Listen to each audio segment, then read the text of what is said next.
E se eu te disser que o corpo humano possui uma mestra? Isso mesmo, uma mestra que praticamente controla todo o seu corpo. A glândula hipófise é conhecida como a glândula mestra do corpo humano, pois, através da sua atividade, ela regula a função de outras glândulas no corpo humano. E essas outras glândulas irão produzir e secretar hormônios que irão regular funções gerais no organismo, como, por exemplo, processos de crescimento e maturação, regulações metabólicas, equilíbrio hídrico e também influencia na parte sexual. Fala galera, tudo bem com vocês? Prontos para mais uma aula aqui do nosso canal de estudos? Eu sou o professor Iago Aguilar e hoje vamos falar sobre essa glândula mestra no corpo humano, a glândula hipófise. Sem mais delongas, solta a vinheta.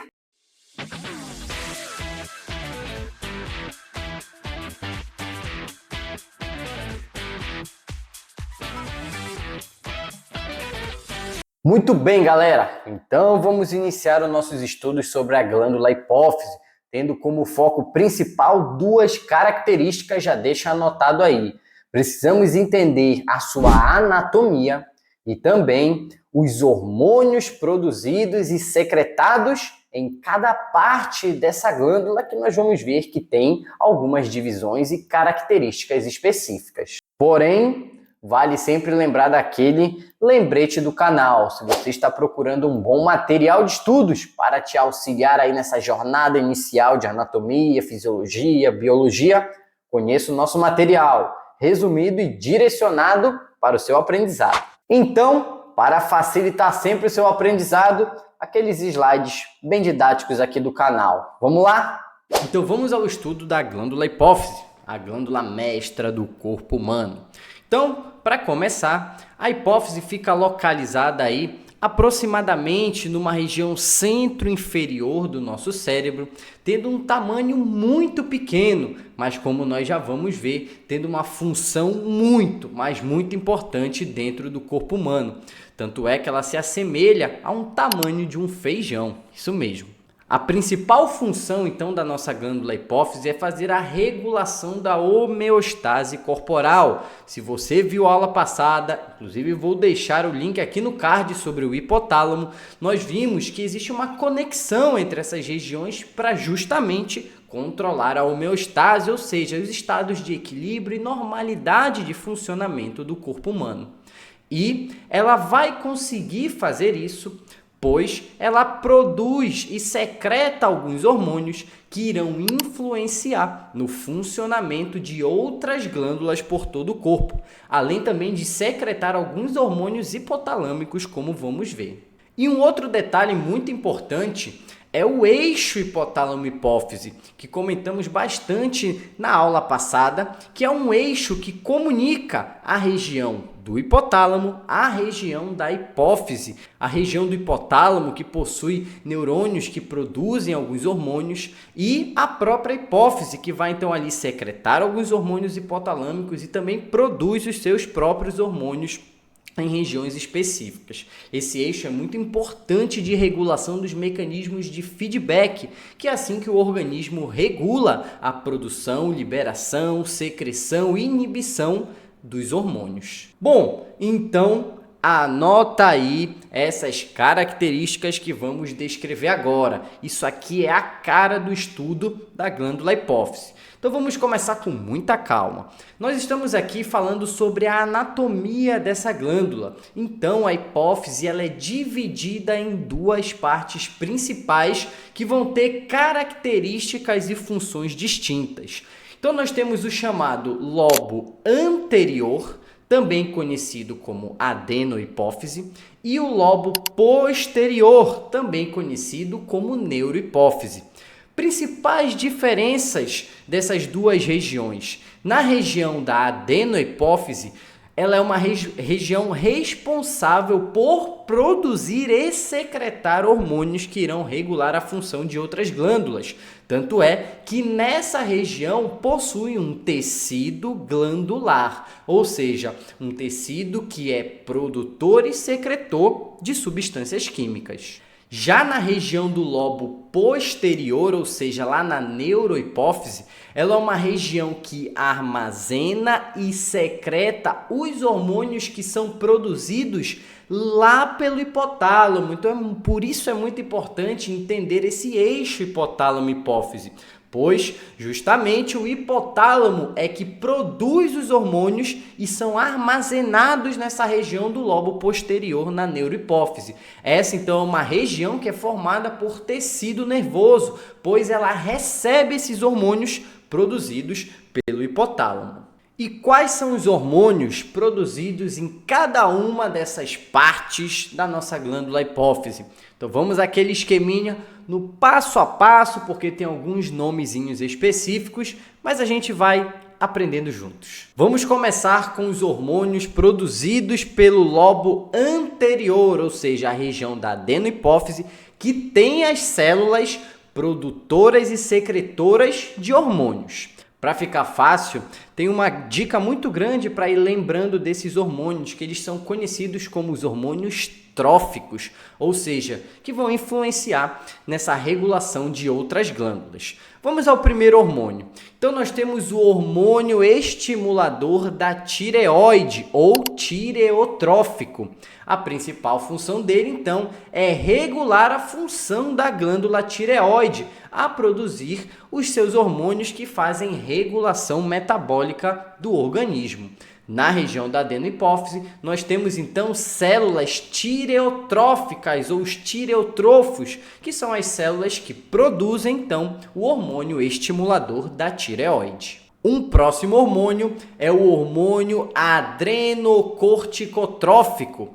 Esse hormônio, por sua vez, também produzido ali na adenohipófise, vai estimular o córtex de uma glândula que fica lá acima dos nossos rins, a suprarrenal. E ele vai estimular essa glândula a produzir os corticosteroides, que vão ter várias funções de regulações metabólicas pelo organismo. Lá na região da adenohipófise, nós temos as células corticotróficas ou os corticotrofos, que são as células que produzem, então, o hormônio adrenocorticotrófico. Um outro hormônio é a prolactina, também produzida ali na região da adenohipófise por células denominadas de lactotróficas. Essas células, então, vão produzir e liberar a prolactina, que vai ter uma função de regulação na estimulação e produção da secreção de leite pelas glândulas mamárias.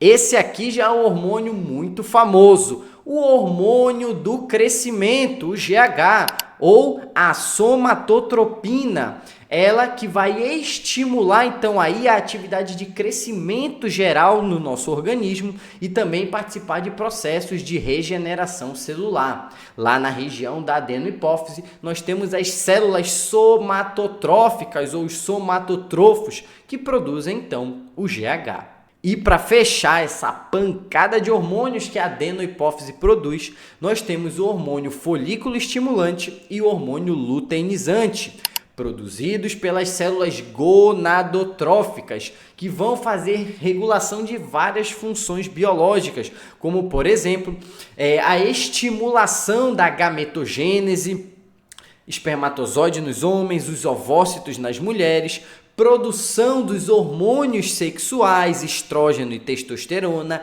regulação de ciclos, como, por exemplo, o ciclo menstrual e por aí vai. Ou seja, dá uma olhada aí na quantidade de hormônios que são produzidos e secretados pela região do lobo anterior da adenohipófise.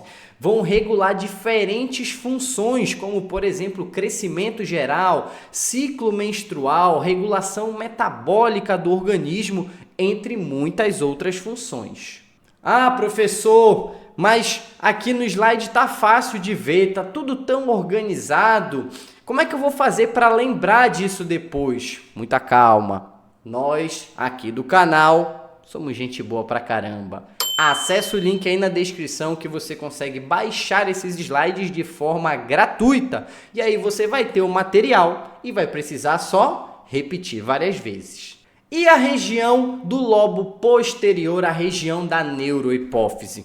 Então, essa aqui é bem mais tranquila, bem menos hormônios. A única principal característica, não esqueçam, é que ela é uma região que ela não produz os hormônios, ela apenas secreta. Cuidado com a pegadinha das provas, hein? A neurohipófise é uma região que recebe os hormônios produzidos lá pela região do hipotálamo.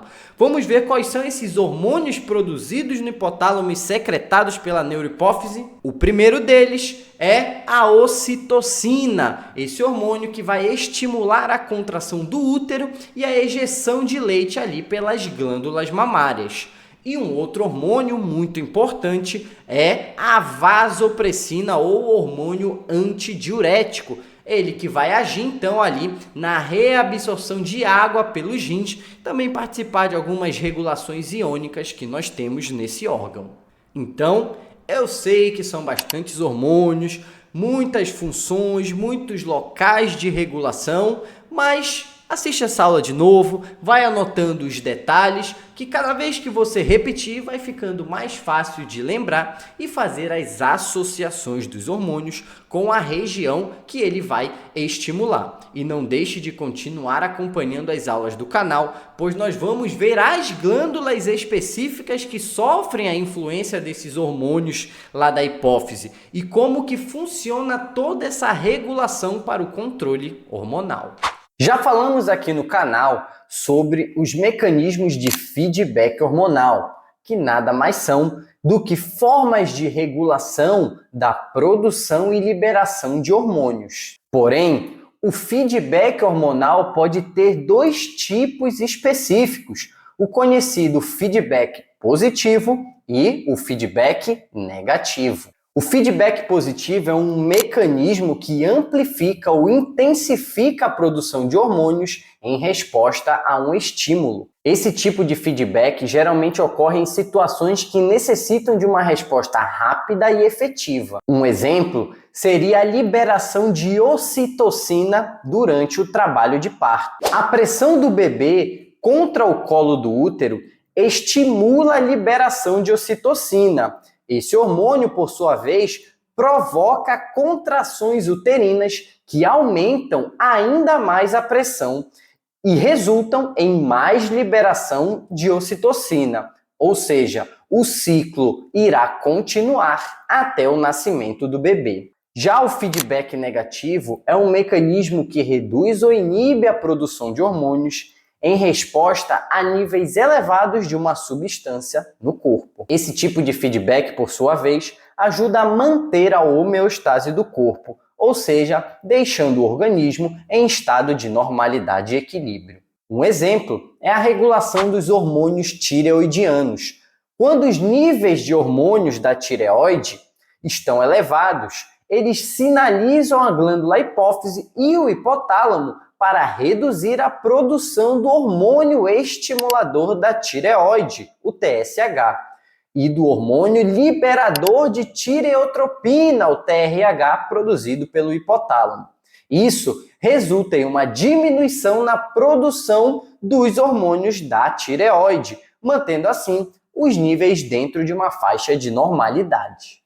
Esse conceito dos tipos de feedback são muito importantes para a gente entender regulações hormonais, pois, justamente, hormônios influenciam na produção e liberação de outras substâncias por glândulas que estão em diferentes regiões do nosso organismo. Não deixe de acompanhar as aulas específicas de outras glândulas, pois veremos muitos mecanismos de feedback diferentes. Agora vocês já estão sabendo tudo sobre a glândula hipófise, suas regiões e os principais hormônios e funções por eles realizados. E se você está procurando um bom material de apoio para auxiliar nos seus estudos, considere conhecer o nosso e-book que foi preparado exclusivamente para facilitar e auxiliar no seu aprendizado, com conteúdos resumidos e direcionados para o que você precisa saber.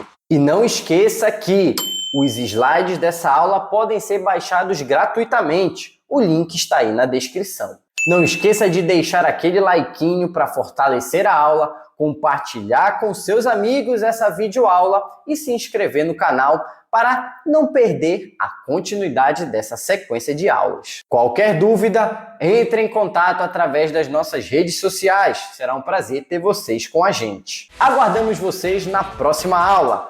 Até mais!